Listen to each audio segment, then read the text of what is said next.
It's when you're playing in Bob's home state. But the fans are amazing, and we love coming down to Detroit area. We'll Yeah. be there again. We'll be there in November as well. Wow. Wow, that's amazing. That's Yeah. amazing. Great show lined up. What can I say? I Yeah, mean, we got a lot of dates. We're gonna be in Vegas in September, and that's gonna be fun. wow. And I mean, keeping his music alive is very, Mhm. you know, Yeah, for sure. I think it's important. Like I say, it's deserving. I mean, again, if you talk to the fans that come to our show, they're diehards, man. And the music is timeless. oh yeah, You know. definitely. What's your favorite aspect of being part of a tribute band community? Well, I think like again, the community of the tribute world is it's an interesting place.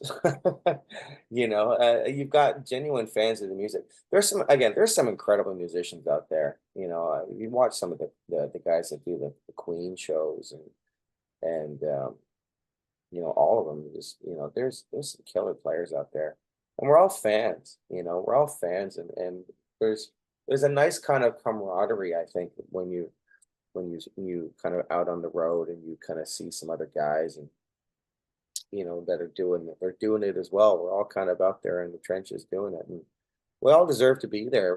Anyone that gets up on the stage and can play at a really high level. Like we're all musicians, first and foremost, and we've all honed our craft over a lifetime of of performing and doing all the bar gigs and doing all the thing that we all do. Right on. But I love it. It's that's what I would say. I would say the camaraderie of being out there and being able to kind of you know meet and know and hang out with some great people out there that are amazing musicians that care about what they do. You know. How do you capture the raw emotion in songs like Turn the Page? Wow, you know that's an emotional song. Turn the page is it's a highlight for sure. How do you capture it? I think you just kind of you gotta you got to sing it from your heart. You know what I mean? It's not just about singing lyrics. It's about really kind of emoting the story of what that song is about. The lonely musician on the road, and which we can all relate to. I can relate to it for sure. Um, I think mood, ambiance is everything. How you set the stage, how you set the tone of the song. When we do turn the page, we've got a brilliant intro that John and our saxophone player will do, and we set the stage with a video of Alto from back in the day describing his how that song came about and how that very famous saxophone line kind of happened. So it's all about setting mood and really singing from the heart and letting the audience in on it too. You know what I mean? I think it's like again, there's some nights I could just hold the microphone out and they would sing the entire song. And but yeah, you gotta sing it from your heart and really capture the essence of what that song is about, the story of that song. What's your favorite Seeger album and why? Oh man, I mean, Stranger in Town for sure. It's got all the hits on it. It's got everything on it. I mean, it's Main Street and Hollywood Nights and Famous Final Scene, and it's got old time rock and roll in it. It's got everything. It's like a greatest hits record on in itself. Oh. Do you You play, know? Kevin, besides singing? Yeah, I'm a guitar player. Oddly enough, I started my musical life as a guitar player. I was really into blues and Steve Ray Vaughan, and that's kind of how I began my kind of playing life. Was uh, was doing that. I became a singer out of like just kind of necessity, really, more than anything else. But I love playing the guitar. I got a big stack of guitars in a corner over there. You can't see that's hiding behind that big cardboard box. And I love, I love to play, man. I love the blues. You know, I love, I love the guitar, and that was my first passion. And then singing became an addition to what I do. To kind of, and I always found you got more work too if you could sing and play the guitar. You know, so So, Kevin, what advice would you give to a expiring tribute artist?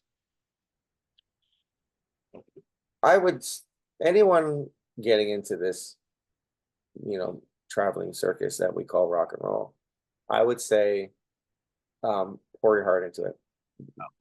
Give it everything you got. Leave it all on stage. Um, I think people can spot, when people that are just kind of mailing it in. Yes, don't stop. It's getting to what we're doing right now has been like a lifelong kind of trajectory for me. It's the best thing I can say to anyone is just don't give up on what you're doing. And when you get to those big shows and those big stages, just leave it all on stage. Don't be shy. You know what I mean? You can be whoever you want to be on stage, and you let your personality shine. It's because it's an amazing experience. It's a drug. It's a powerful drug, and it's addictive to be able to. How do you handle nerve nerves before going on stage? Like, oh, you're going on stage. Can it, like, I'm sure it can be very overwhelming, and overwhelming can be good, and it can also be bad. It can be bad for sure. Yeah, I think nerves. I think you need your nerves. I don't. I think if you're going out there and you're not nervous, you're not somewhat scared. I think it's yeah, I don't know if that's a good thing or not, but I always get, when as soon as the lights go down and our intro music starts, it's just I can feel it, and I start kind of getting like jumpy because I'm back behind the curtains, and I'm just getting ready to run out on a stage, and it's like getting shot out of a cannon. And it's nothing you can really do for nerves except embrace them. I think, like just know that it's going to be okay. Make sure you know the line to the first song you're doing. Like there's nothing worse than getting caught up in the moment, right down on stage, and then you forget the lyric of the first song. So, but there's no overcoming nerves. I wish there was a something I could take that I would just saunter on stage, cool as a cucumber, and not be not be not be nervous. But I'd say I embrace the nervousness of it. That's what makes it so incredible when you're in it doing it. What's the most surprising thing you've learned about Bob Seger's music during your tribute journey? Just how difficult it is. Um, Two things really, like that, just how difficult it is to sing. There's a lot of nuances to Bob's voice, and I had to really study how he sang certain songs, um, to really kind of get all the vocal inflections, and there's some, man, oh God, he can hit some notes, like there's certain songs you're here, and then you're right up there, and he was a hell of a soul singer. And that was one of the biggest surprises for me was like, wow, you really got to know how to sing. This is not easy music to do. The second surprise is just, I would say, just the connection that people have with Bob's music. I think there's, again, this stories that people have, whether it's a first dance or a first kiss or a memory of someone who's not, with us anymore. Bob's music is really, again, it sounds cliche, but it's like it is kind of the soundtrack to people's lives, and how much his music means to his fans is eye-opening for sure. And it's a lot of responsibility, I think, to do it and to do it well. Definitely. Now we have only three more questions. By I the way, you were thinking. How many questions is he going to be asking me today? Yeah, I love them.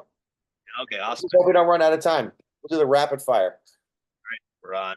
We got. We're on the actually the thing that is remaining time there. So we got five. Mm, We got 5 more minutes, man. do So it. here's our next question here. Do you have Bob Seger related collectible? Do you have any collectibles of Bob Seger? Bob paraphernalia. I've had a couple of people give me some shirts from their collection of their classic, Seeger concert shirts. I got a Seeger hat that someone gave me as well at one of the shows. But as far as that goes, that's probably my only real paraphernalia that I have of Bob's. Awesome. That's awesome. What's your dream venue to perform at with Forever Seeger? I would say two. I would say number one would be Sturgis. Okay. And we almost got that this year. So we're working on it for next year. Sturgis people, if you're out there, you want Forever Seeger playing Sturgis this year. Sturgis is, if anyone knows it, it's the biggest bike rally like in the world. And Bob's music is really heavily connected to the bike community. Second would be, I would say Red Rocks. I would love to play Red Rocks. We're playing Vegas in September, so there's check that off the bucket list. Oh, okay. We're on our final question. How do you keep legacy of Bob Seger live through your performance? How do we keep his legacy? We keep his legacy by just going out there every night and just, giving everything we got, giving everyone the show that they want to see and the show that we want to do and the show that Bob would have done. We keep his legacy alive through performing his music like only I feel only we can do it. I mean, there's lots of bands out there, but I just feel like we're just on a different road. And that's it. I think you go out there and you give her and you leave it all on stage because that's what Bob did. Well, Kevin Reid, I'd just like to say this was an absolute pleasure to speak with you. Uh, Pleasure to pleasure to speak with you, Jack. Thank you so much for doing this with me. And I would love to meet you in person if you once we're out in Nova Scotia next year. Never know, and if that does occur and I'm there, I'll let the people know and we'll arrange it, man. What can I say? Yeah, yeah, tickets are on me, man. Take care, Kevin. All the best. Jack, take care, my friend. All the best to you.